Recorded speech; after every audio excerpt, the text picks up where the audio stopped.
j'espère que vous allez bien. Comme d'habitude, je remercie toutes les personnes qui ont liké, commenté, partagé, qui se sont abonnés. Ça fait super plaisir, merci à vous. Je suis vraiment content de voir que le contenu vous plaît. Si jamais vous avez envie d'être tenu au courant de toutes les nouvelles sorties sur la chaîne, n'hésitez pas à vous abonner et à lâcher un gros like, ça montrera votre intérêt. Et franchement, ça fait déjà super plaisir. 386 abonnés, on est en route pour les 500. J'ai kiffé, ce matin j'ai regardé le chiffre, je vais pas vous mentir, vous m'avez fait kiffer. Du coup, aujourd'hui j'ai décidé de vous faire une vidéo sur un serpent constricteur que j'adore, l'anaconda. Alors, je vais vous parler d'une espèce d'anaconda en particulier, mais on va essayer d'aborder tous les aspects de la vie de ce serpent, que ce soit en liberté dans la nature ou en captivité. Dans cette vidéo, du coup, je vais vous parler un peu de la classification des anacondas, de la répartition, des biotopes, du régime alimentaire, du rythme reproducteur, du comportement prédateur. Et ensuite, je vous parlerai un petit peu plus du milieu captif. Donc, quelles sont les lois qui régissent la détention d'un anaconda et comment faire pour en accueillir un de la meilleure des manières qui soit, selon moi. On va commencer par la classification. Alors, le genre Eunectes, donc le genre des anacondas, a été décrit par Dodin en 1803. Les anacondas font partie de la grande famille des boïdés. Donc, dans cette famille, vous allez pouvoir retrouver Boa imperator, Corallus, donc Ortulanus, Caninus, Bastesi, les Gongliophis, Licanorat trivirgata, d'autres Eunectes, bref, c'est une très grande famille. Dans ce genre, vous avez 4 espèces qui ont été décrites à l'heure actuelle et potentiellement une 5e est en train d'être découverte. Vous allez pouvoir retrouver Eunectes murinus, anaconda vert ou anaconda géant, dont je vais parler aujourd'hui. Eunectes noteus, l'anaconda jaune. Eunectes dechaunsei, l'anaconda moucheté. Eunectes beniensis, lui, j'ai pas trouvé le nom commun qu'on lui donne. Et quand je vous dis potentiellement une 5e, c'est parce qu'il y a une équipe de scientifiques qui a fait une découverte très intéressante. En fait, vous avez un chercheur qui a vu qu'il y avait quelques différences morphologiques entre différents Eunectes murinus. Donc, ils ont fait une étude du génome et ils ont découvert qu'en fait, il y avait des spécimens qui avaient un écart avec le génome d'autres Eunectes murinus de 5,5%. Et ces spécimens se concentraient uniquement dans la zone nord de la répartition d'Eunectes murinus. Pour vous faire un comparatif, nous et les chimpanzés, on a un écart génomique de 2,4%. Et on est deux espèces bien distinctes. Donc là, c'est pareil, vous avez Eunectes murinus d'un côté, et du coup Eunectes akaima de l'autre côté. Donc on a bien deux espèces d'anacondas géants qui coexistent aujourd'hui sur la planète, et c'est une formidable nouvelle. Ça nous permet de comprendre que même si on pense tout savoir d'une espèce, on ne sait absolument rien, et ça remet beaucoup de choses en perspective. Et donc comme je vous l'ai dit, aujourd'hui on va parler exclusivement d'Eunectes murinus. Alors, c'est un serpent qui m'a fasciné pendant des années, sur lequel je pensais connaître beaucoup de choses, et au fur et à mesure de lecture d'articles, je me suis rendu compte que je ne connaissais absolument rien.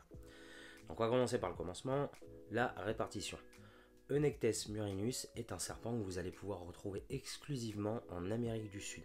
Il va avoir une aire de répartition assez vaste et on va pouvoir le rencontrer dans différents pays. On va pouvoir le rencontrer en Guyane, au Brésil, au Venezuela, en Argentine. Donc vraiment une aire de répartition assez vaste. Au niveau des biotopes, c'est très simple. Tous les biotopes que va occuper Eunectes murinus ont un gros point commun, c'est l'eau. Effectivement, c'est un serpent qui va avoir un comportement, vous allez le voir, qui le pousse à vivre une grande partie de sa vie dans l'eau. Donc, vous allez pouvoir rencontrer des Eunectes murinus dans des fleuves, aux abords des fleuves, dans des lits de rivières, dans des marais, dans des prairies inondées, enfin bref. C'est vraiment un serpent qui adore l'eau. Par contre, les juvéniles vont avoir un comportement un petit peu différent. Ils vont aller dans l'eau, mais ils vont pouvoir être aussi arboricoles. Donc, en fonction de l'âge des individus, vous avez des serpents qui vont occuper, s'ils sont adultes, plus des plaines inondées, des marais, tout ça. Et les juvéniles, eux, vont vraiment être plus axés lit de rivière, bord de lac mais arboré avec de l'herbe, tout ça pour pouvoir se planquer. Au niveau de la description physique, Eunectes murinus est à l'heure actuelle reconnu comme le serpent le plus lourd du monde. Vous avez des animaux qui ont avoisiné les 200 kg, il n'y a jamais eu d'article avéré sur une femelle de 200 kg, mais une de 186 kg. Et donc c'est réellement le plus gros serpent du monde. Pour vous faire un comparatif à côté avec d'autres serpents géants, dans la nature, je tiens à le préciser, les Malayopython reticulatus, qui eux pour le coup sont réellement les serpents les plus grands du monde, font à taille égale un poids plus léger que les anacondas. Vous prenez une femelle de 6 mètres Enectes murinus et une femelle Malayopython reticulatus de 6 mètres dans la nature, je tiens à préciser. La femelle Enectes murinus va largement dépasser les 120-130 kg, alors que la femelle Malayopython reticulatus va difficilement les atteindre. Et ça, c'est la différence de morphologie qui fait ça. Donc les anacondas sont des serpents avec une tête très massive, peu, voire pas du tout démarquée du corps en fonction de la période de l'année, en fonction de si elles ont stocké beaucoup de graisse ou pas. Ce sont des serpents qui vont pouvoir faire entre 5 et 7 mètres. Alors il y a des histoires qui parlent d'anacondas de plus de 10 mètres, mais jusqu'à maintenant il n'y a aucun spécimen de plus de 10 mètres qui a été capturé. Tous ceux qui ont été mesurés faisaient beaucoup moins. Au niveau du pattern, et c'est là que l'évolution de ce serpent est formidable, l'anaconda va avoir une couleur de peau qui va lui permettre de se camoufler parfaitement dans son milieu. C'est un serpent qui va présenter une coloration vert olive à brun avec des taches sur tout le long du corps, des taches noires, et ça va lui permettre de pouvoir se camoufler plus facilement dans les bras de fleuve et de se rendre quasiment invisible pour pouvoir chasser. Et vous allez voir que même si sur terre ce serpent a l'air pâteau, lourd, vraiment pas agile, une fois dans l'eau c'est une toute autre histoire. Au niveau du comportement, déjà ce serpent a une activité physique qui est quand même assez réduite comparé à beaucoup d'autres espèces. C'est un serpent qui va se mettre en mouvement pour chasser ou pour se reproduire.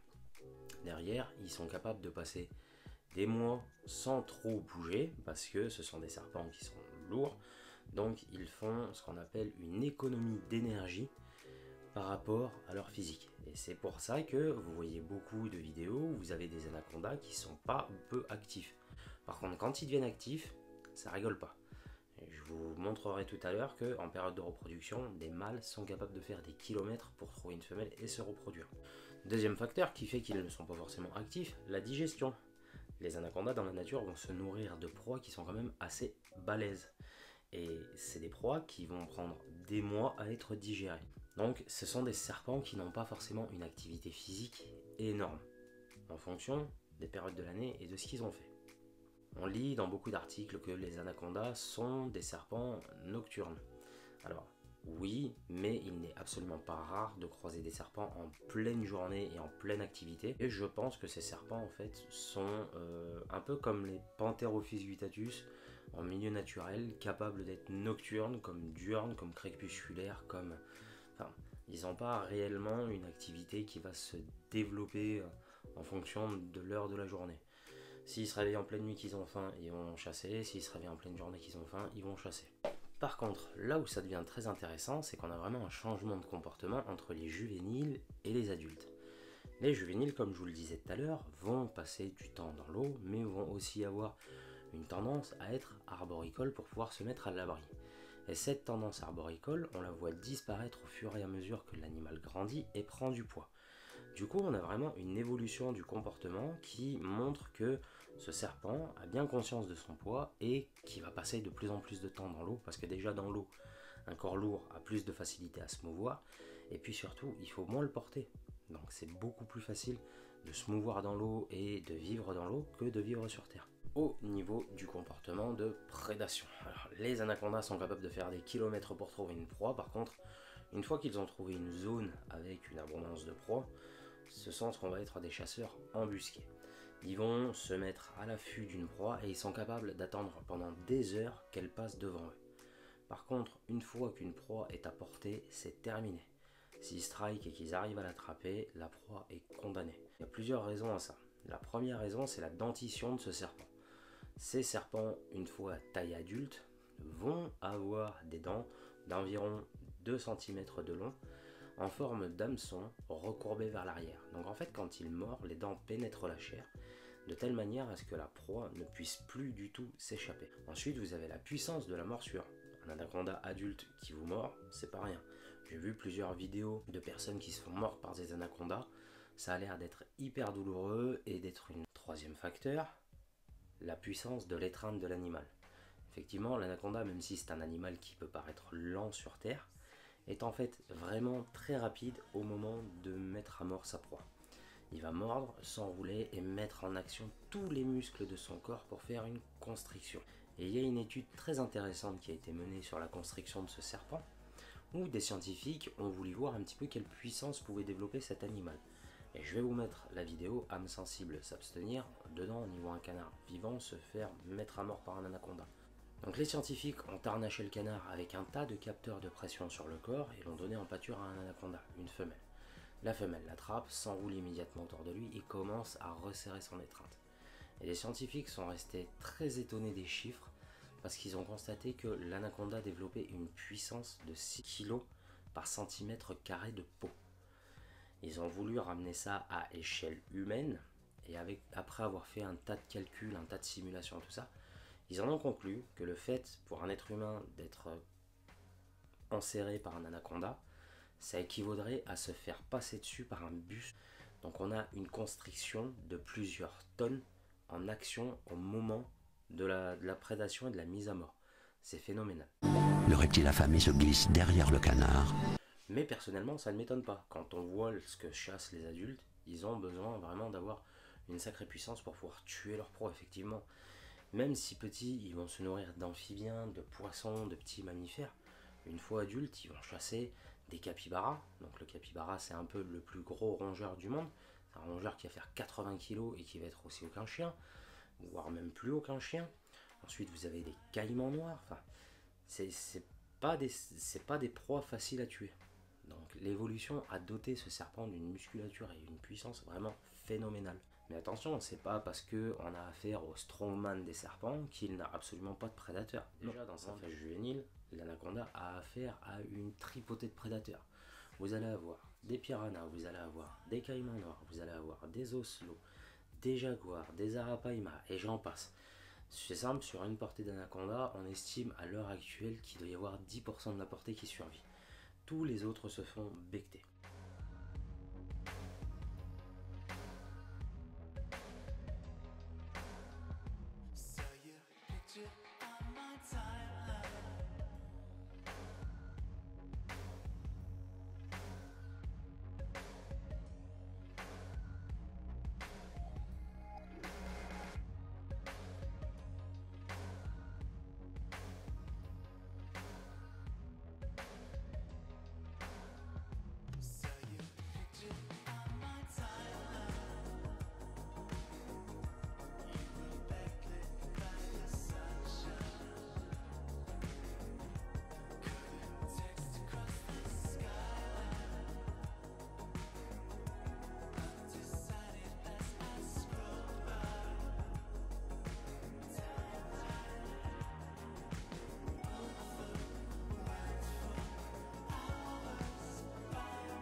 Après, même adulte, vous avez des prédateurs qui chassent et tuent les anacondas.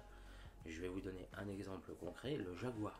Le jaguar est l'un des seuls animaux d'Amazonie à oser s'attaquer à un anaconda adulte et à le tuer. Et ça représente pour le jaguar un apport nutritif qui n'est vraiment pas négligeable. Bon, après, le jaguar, c'est un peu le king de l'Amazonie parce qu'il tue aussi des caïmans noirs adultes et il a une puissance de morsure dans la mâchoire qui est assez impressionnante. Mais je m'y connais pas assez en félidé et j'ai pas les chiffres en tête.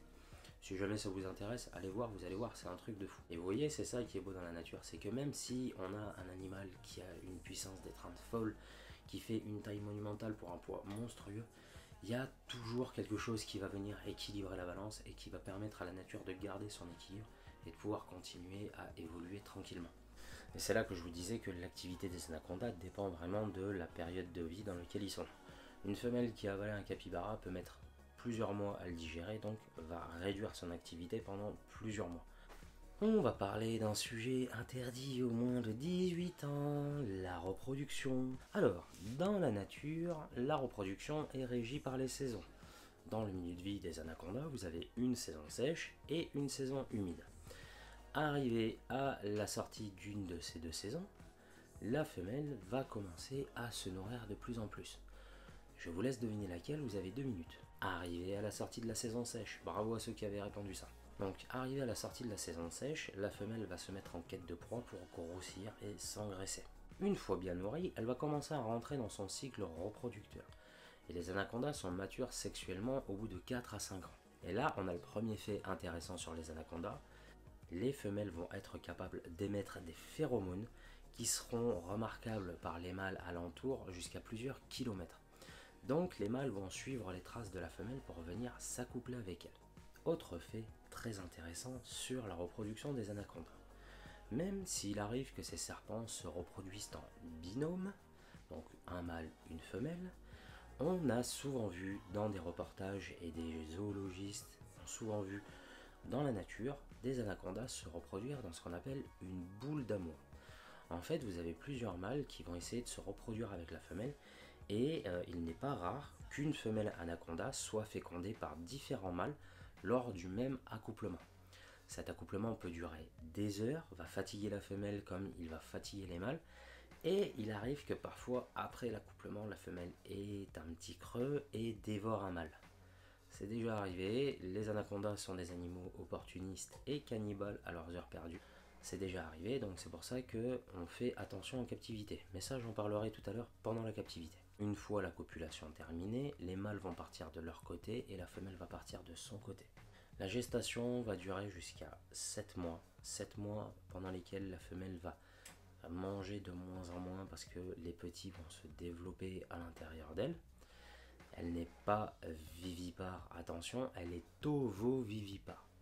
Donc pour vous faire un résumé, vous avez les ovipares qui pondent des œufs, vous avez les vivipares qui donnent naissance directement à des petits, et vous avez les ovovivipares. Les ovovivipares vont incuber les œufs à l'intérieur de leur corps, les petits vont éclore à l'intérieur du corps de la mère pour être mis au monde par la suite. Vient le jour de la mise au monde. Donc sur une portée d'anaconda, on va avoir ce qu'on appelle des bébés vivants, des bébés mort-nés et des slugs. Les slugs, ce sont les ovules non fécondés. Une portée d'anaconda peut comprendre entre une vingtaine et une cinquantaine de petits, ce qui est vraiment pas mal quand on sait que les bébés mesurent à peu près 50 cm à la naissance. C'est vraiment pas mal, c'est un beau chiffre. Une fois les petits sortis, la mère, si elle n'a pas mangé depuis longtemps et qu'elle est affamée, va se nourrir des slugs, des serpentaux mort-nés et ça s'est déjà vu, des femelles qui dévorent leurs petits, si elles ont vraiment faim. Par contre, vous en avez beaucoup qui vont survivre à ça et qui vont se barrer. Et c'est là un constat très intéressant, c'est qu'on a capté que ces animaux étaient intelligents et comprenaient leur environnement, parce qu'en captivité, vous ne retrouvez pas nécessairement ce comportement. La femelle va plutôt veiller sur ses petits et eux vont pas forcément se barrer, alors qu'en nature, ils vont se barrer très très vite. Donc pour moi, c'est un serpent qui est quand même assez intelligent pour comprendre son environnement et faire en fonction de son environnement. Et comme je vous le disais tout à l'heure, les petits vont prendre leur envol et vont faire face aux pires dangers que la nature peut leur mettre sur leur route. Mais s'ils arrivent à atteindre leur taille adulte, ils craindront absolument plus grand chose hormis les jaguars et l'homme. Pendant un moment, les anacondas ont dû faire face à un autre danger, le trafic. C'était des animaux qui étaient capturés pour leur peau, pour leur chair, pour la tannerie, et du coup qui se faisaient chasser abondamment. Aujourd'hui, ces serpents bénéficient d'un statut de protection dans beaucoup de pays, et il est illégal de capturer, de revendre, de tuer un anaconda. Il y a des plans de sauvegarde qui ont été mis en place. Donc ces plans de sauvegarde comprennent notamment de l'élevage pour la revente. Et aujourd'hui, il est quasiment impossible de prélever un animal dans son milieu naturel pour pouvoir le revendre. Si jamais vous voulez lire un petit peu plus de choses à ce sujet, je vous invite à vous procurer le livre de Jesus Rivas, Anaconda, qui en parle beaucoup mieux que moi, et vous verrez que au final ce ne sont pas forcément les monstres qu'on prétend. On va passer à la partie captivité, donc terrariophilie. Alors, première chose à savoir, l'anaconda vert, comme l'anaconda jaune d'ailleurs, fait partie en France des animaux classés dangereux. Donc si vous voulez en avoir un à la maison, il vous faudra passer votre certificat de capacité et votre AOE. Sans ça, vous ne pouvez absolument pas avoir un anaconda légalement à la maison. Ensuite, ces animaux sont en annexe 2B. Donc il faudra automatiquement vous procurer un spécimen identifié. Si vous ne le faites pas, je vous rappelle que vous êtes hors la loi. Maintenant, on va parler du maintien pur et dur. Pour Eunectes murinus, je ne parlerai pas de Noteus aujourd'hui, j'en parlerai dans une autre vidéo, il va vous falloir beaucoup d'espace. Comme je vous ai dit, c'est des serpents qui vont avoir une activité quand même assez réduite tout au long de l'année. Mais, en fonction de la période, ils vont être assez actifs. Pour un serpent qui va faire 5 à 6 mètres de long et qui va peser dans les 100-150 kg, vous n'avez pas de terrarium qui existe. Ce que vous voyez sur Instagram, sur TikTok, tout ça, les gens qui maintiennent des anacondas dans des trucs qui font 180 de long par 1 mètre de profondeur, enfin, non. C'est pas possible, vous ne pourrez pas le maintenir tout en étant en sécurité. Et vous allez voir, je vais vous expliquer pourquoi. Moi j'estime qu'un animal de cette taille, avec le danger qu'il peut représenter, il vous faut un minimum de visuel sur l'animal quand vous allez intervenir dans le terrarium, et une capacité à pouvoir reculer, vous mettre en sécurité. Si vous omettez ces deux paramètres là, vous vous mettez littéralement en danger. Alors, ce que vous voyez sur Instagram, TikTok, tout ça, je vais vous expliquer, c'est très très simple, c'est ce que j'appelle du charlatanisme. Les animaux ne sont pas maintenus dans des températures correctes et ont une activité et une réponse active beaucoup plus réduite. Et ça, vous le constatez si jamais vous commandez des animaux et que vous les recevez à la maison. Je vous donne un exemple. Le petit qui est là, le petit boa qui est là, est arrivé à la maison, il était tout calme, il était tout tranquille. Maintenant qu'il est à bonne température, je peux vous certifier que c'est plus la même chose, et si je mets la main dans le terrarium, ça veut strike. Donc ces animaux ne sont pas maintenus dans de bonnes conditions, d'accord? Si vous voulez accueillir un Eunectes murinus dans de bonnes conditions, le minimum vital qu'il va vous falloir pour lui ou elle, mais là je parle plus pour lui, c'est une pièce comme j'ai là. Ma pièce d'élevage fait 19 mètres carrés. Ça sera largement suffisant pour un mâle, d'accord? Une femelle, je dis bien une femelle, il va vous falloir, pour moi, un bon 25 mètres carrés. Et quand j'ai un bon 25 mètres carrés, c'est vraiment 25 mètres carrés. C'est pas vous la mettez et puis il y a 50 cm entre le sol et le plafond. Non, c'est vraiment 25 mètres carrés. Pourquoi je vous dis ça? Déjà parce que il va vous falloir une partie aquatique assez conséquente. Ce sont des animaux qui aiment vivre dans l'eau et il faut respecter leur biologie et leur comportement biologique. Donc il va vous falloir une partie aquatique assez conséquente. Mais ensuite, vu que ce sont des animaux qui peuvent avoir un caractère quand même assez défensif et qui font une taille importante, il faudra que vous puissiez intervenir dans le terrarium en toute sécurité. C'est-à-dire que si vous avez un caca à aller ramasser dans un coin de la pièce, il faut que vous puissiez amener le serpent à aller dans l'autre coin assez loin pour pouvoir intervenir en toute sécurité. Et quand je vous parle du point d'eau, c'est pas vous allez prendre une gamelle Exoterra XXL pour ces serpents, non. Il va vous falloir un vrai bassin avec un système de filtration, un système d'évacuation des eaux usées, enfin, c'est vraiment quelque chose qu'il va falloir que vous étudier. Et oui, évacuation des eaux usées, parce que ces serpents ont une nette tendance à chier dans l'eau. Donc il va falloir pouvoir traiter toute cette eau. C'est vraiment quelque chose à réfléchir. Ensuite, pareil, si vous voulez vous lancer dans le maintien d'un anaconda en captivité, il va falloir que vous puissiez réfléchir aux proies. Parce qu'un mâle adulte est plus petit qu'une femelle, vous allez pouvoir le nourrir au lapin, au cochon d'Inde, Au gros lapin, ça, il n'y a pas de problème. Une femelle qui va taper dans les 5 à 6 mètres une fois adulte, il va falloir que vous anticipiez les proies. Parce que là, le lapin, clairement, ça va pas suffire. Il va falloir plus gros. Donc c'est pareil, réfléchissez bien à ça. L'anaconda, c'est pas un animal qui se prend à la légère. Autre chose très intéressante sur l'anaconda dont je vous ai pas parlé tout à l'heure au niveau de la reproduction, parce que ce sont des fées qui ne se sont produits qu'en captivité, mais les femelles sont capables de se reproduire par parthénogenèse. Donc en fait, si jamais vous avez une femelle qui donne naissance à des petits, qu'est-ce que vous allez en faire? Parce que replacer un anaconda, c'est pas comme replacer un panthérophis, c'est absolument pas la même chose. Et les cas intéressants qu'on a eu de parthénogenèse aujourd'hui, c'est des cas qui sont avérés. Il y en a un qui a eu lieu en 2014 au zoo de Londres. Vous en avez un autre qui a eu lieu en 2023, pareil, dans un zoo à Londres. Les deux femelles n'ont jamais été mises en contact avec des mâles et elles ont donné naissance à des petits qui sont des clones d'elles-mêmes. Donc si jamais ça vous arrive, qu'est-ce que vous allez faire? C'est à réfléchir. L'anaconda, pour moi, en captivité, c'est un animal qui devrait être réservé exclusivement aux structures professionnelles. En tant que particulier, ça devrait être interdit de pouvoir en avoir un, même avec un certificat de capacité professionnelle. C'est des animaux qui vont quand même demander des structures conséquentes, une logistique conséquente. Et autre point qu'il va falloir anticiper, les soins vétérinaires. On ne transporte pas une femelle anaconda adulte, voire même un mâle adulte, comme je vais pouvoir transporter mon python Régus. Hein, là, il va sûrement vous falloir de l'aide. Et c'est pas tous les vétérinaires qui vont prendre des Onectes murinus en consultation. Donc il faut vraiment anticiper tous ces points.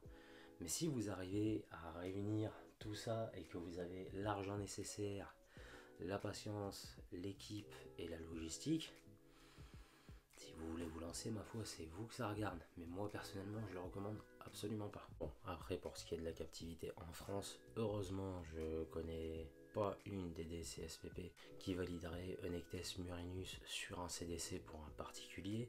Et il y a quasiment personne, enfin en tout cas je connais personne, qui maintient Onectes murinus. Mais je vais vous donner l'exemple d'une autre espèce d'anaconda, anaconda jaune, Onectes noteus, qui, même s'il est beaucoup plus petit, hein, une grosse femelle va taper dans les 3,50 m, est validé sur des CDC et AOE, et de ce que j'ai pu en voir jusqu'à maintenant, il n'y a pas un seul capacitaire qui est capable de donner des installations correctes à ces animaux. Donc personnellement, je ne recommande absolument pas de demander Onectes, peu importe l'espèce, sur CDC et AOE si vous n'avez pas les moyens financiers derrière et la place. C'est très important. Un serpent, si vous le prenez, c'est pour le garder toute sa vie. Et replacer des animaux de ces espèces-là, c'est très compliqué parce qu'il va falloir que vous trouviez un capacitaire qui en plus a l'espèce sur son AOE et qui va être capable de l'accueillir dans de très bonnes conditions. Donc comme je vous dis, ne vous laissez pas avoir par Instagram, TikTok, Facebook, YouTube, où vous voyez ces animaux maintenus dans des conditions qui semblent bonnes de ce que vous expliquent ces personnes, alors que c'est absolument pas le cas. Autre point et aspect sous lequel je vais aborder les anacondas, c'est le côté mystique et mythologique. En Amazonie, l'anaconda, c'est un animal qui est respecté et craint par beaucoup de tribus. Respecté par sa puissance, par sa grandeur, par sa taille, sur beaucoup d'aspects, et craint justement parce qu'il y a des légendes qui tournent dans les forêts amazoniennes qui sont assez glauques. Je vous ai déjà fait une vidéo sur le fait que pour moi il est tout à fait crédible qu'un anaconda adulte puisse ingurgiter, enfin tuer et ingurgiter un être humain de petite taille. Maintenant, est-ce que c'est quelque chose qui est arrivé ou pas? Je ne sais pas.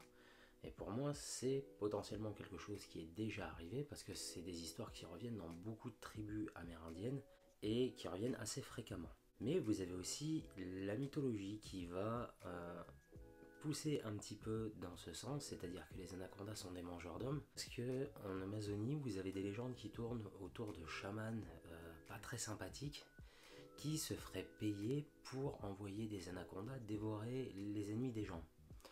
Voilà, donc là on reste quand même sur une culture vachement glauque de l'anaconda, et pour moi ça continuerait à perpétuer cette croyance que l'anaconda est un prédateur de l'homme, alors que pas du tout. Si un être humain croise un anaconda dans son milieu naturel, la première réaction qu'il va avoir dans la majeure partie des cas, et ça tous les biologistes en parlent, c'est la fuite.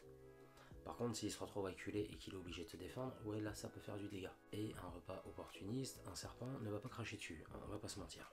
Ensuite, l'autre aspect mythique, c'est le lien qu'a l'anaconda avec l'eau en Amazonie. Pour beaucoup de tribus amazoniennes, ce serpent est responsable de la montée et du retrait des eaux. En fait, Pour certaines tribus, ça va même jusqu'à dire que c'est grâce aux anacondas qu'ils peuvent vivre sur leur terre et faire de l'agriculture.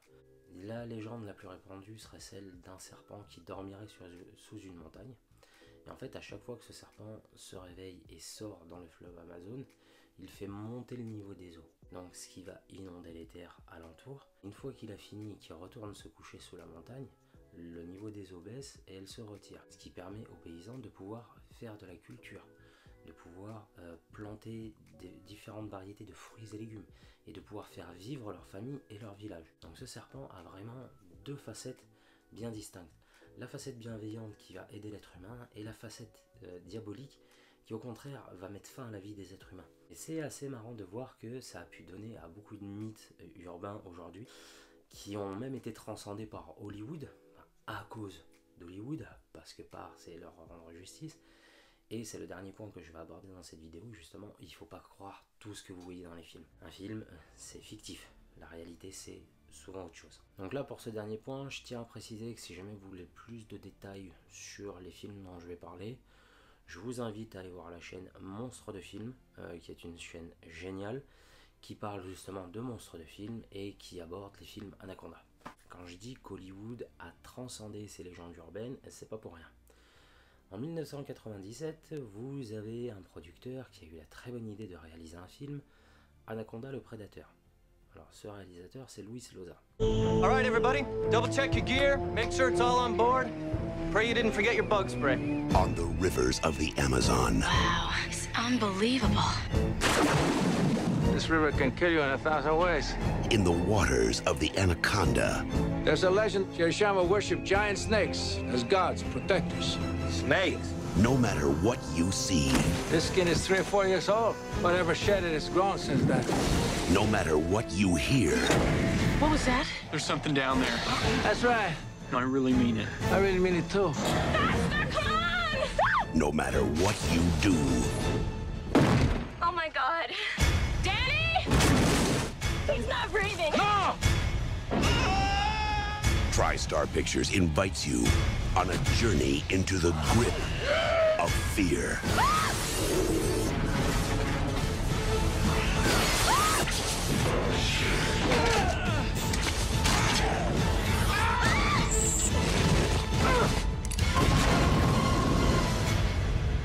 Anaconda. Franchement, pour moi personnellement, c'est le meilleur film de serpent tueur d'hommes à l'heure actuelle. Ne serait-ce que par la technique qui a été mise en place durant le film, vous avez des animatroniques qui sont magnifiques, bien articulés, qui donnent bien le change. Franchement, il est génial. Dans ce film, on voit une équipe de reporters partir en Amazonie pour aller à la rencontre des Shirishama, le peuple de la brume. Sauf que, imprévu, ils vont tomber sur un mec qui est chasseur de serpents, et notamment d'anaconda, qui va les emmener sur le territoire d'Anaconda, tueur d'hommes. Et c'est là que ça va se compliquer. Alors, pourquoi est-ce que ce film a transcendé les légendes urbaines? Et parce qu'on insiste vraiment sur le fait que l'anaconda est une machine à tuer. Et un des chasseurs les plus redoutables d'Amazonie, puisqu'il est silencieux, rapide, vicieux, et que l'homme en face de lui n'a absolument aucune chance. En soi, c'est vrai. Ce sont des serpents qui, dans l'eau, sont rapides, sont silencieux, et un homme en face d'un anaconda a très peu de chances de s'en sortir si jamais lui il y a. Par contre, comme je vous l'ai dit, l'anaconda n'est absolument pas un chasseur d'hommes. Il va éviter de croiser les hommes. Il va chercher à nous éviter. Dans le film, clairement, on est plus sur un titanoboa qu'un anaconda, ne serait-ce qu'en termes de taille. De 12 à 15 mètres, on n'est plus sur des anacondas, on est sur du titanoboa. Après, ce qui est vraiment dommage avec ce film, c'est que ils ont abusé sur pas mal de trucs. Déjà, la gueule de l'anaconda, ça c'est pas un anaconda, ça n'a pas une gueule pointue comme ça n'a pas des yeux en forme d'œil de chat comme ça a des pupilles rondes, ça ne fait pas cette espèce de cri dégueulasse là, franchement, ça c'est ignoble. Vous auriez mis le souffle d'une femelle adulte, ça rendait tout aussi bien. Mais je pense que ça a été fait par les producteurs pour justement rendre le serpent encore plus agressif, encore plus intimidant. Et ça c'est dommage parce que ça donne une très mauvaise image de ces serpents. Pourquoi est-ce que vous n'allez pas nous inventer des espèces? Alors Titanoboa à l'époque n'avait pas encore été redécouvert, mais putain, inventez-nous des espèces et des histoires qui permettent de rendre crédibles ces espèces. Et c'est ça que j'ai apprécié dans le volet 2 de Anaconda, à la poursuite de l'orchidée de sang, c'est qu'il nous explique pourquoi ces serpents sont aussi grands. Ce serait à cause d'une orchidée qui prolongerait la durée de vie de ceux qui l'ingurgitent, et du coup ça permettrait aux serpents qui ont une croissance toute leur vie de pouvoir atteindre des tailles phénoménales. Donc au lieu d'avoir des serpents qui vivent 30 ans, on aurait des serpents qui ont 60-70 ans et à des tailles phénoménales. Bon, par contre, grave erreur dans le 2, les anacondas ça se retrouve pas en Asie. D'accord, messieurs les réalisateurs, c'est uniquement en Amérique du Sud. Mais voilà, il faut pas que vous oubliez que ça ne reste que des films. Ce n'est absolument pas la réalité. Si jamais vous voulez voir un petit peu les anacondas dans leur milieu naturel et en apprendre plus sur eux, je vous invite à aller voir des reportages comme Anaconda, les géants du Venezuela, qui suit une équipe de biologistes qui marquent les anacondas et qui étudient leurs mouvements, leurs déplacements, tout ça. Ou alors certaines émissions sur National Geographic qui vous permettront d'apprendre un petit peu moins de conneries que dans des films hollywoodiens, d'accord ? Et voilà les amis, c'est la fin de cette vidéo. Alors j'espère qu'elle vous aura plu. Si ça a été le cas, n'hésitez pas à lâcher un like et à vous abonner. Oui, personnellement, les anacondas font partie de mes serpents préférés. Et j'aimerais bien que vous me disiez en commentaire quel est votre serpent préféré. Que je puisse voir un petit peu qu'est-ce qui se dit en commentaire et quelles sont les tendances dans le public qui suit les vidéos. Sur ce les amis, je vous dis à la prochaine. Je vous souhaite une bonne fin de journée et faites attention à vous. Ciao.